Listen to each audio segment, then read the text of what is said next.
2025 தமிழக அரசால வழங்கப்பட்ட விருதுகள்ல இன்னும் 2 விருதுகள் பேலன்ஸ் இருக்கு. அது என்னன்னு பாருங்க. சிறந்த திருநங்கை விருது. ஓகேங்களா, முதல்வர் 2025 யாருக்கு கொடுத்திருக்காருன்னு பார்த்தோம்னா ரேவதி மற்றும் பொன்னி. நோட் பண்ணி வச்சுக்கோங்க நேம, ரேவதி மற்றும் பொன்னி. 2025 ஒரு சில எக்ஸாம்ஸ்ல என்ன பண்ணுவாங்கன்னா இதுக்கு முந்தின வருஷ டேட்டாவை கொஸ்டினா கேட்டுருவாங்க. ஸோ நம்ம 2024 எதுக்கும் தெரிஞ்சு வச்சுக்கோம். 2024 சிறந்த திருநங்கை விருது யாருக்கு வழங்கப்பட்டதுன்னா சந்தியா தேவி.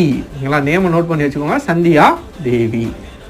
அடுத்ததா கோட்டை அமீர் மத நல்லிணக்க விருது. இதுவும் 2025 யாருக்கு வழங்கியிருக்காங்கன்னு பார்த்தோன்னா அமீர் அம்சா. நேம நோட் பண்ணிக்கோங்க, அமீர் அம்சா.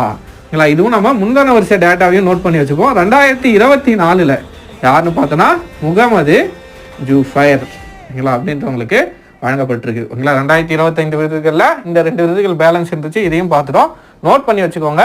2024 டேட்டா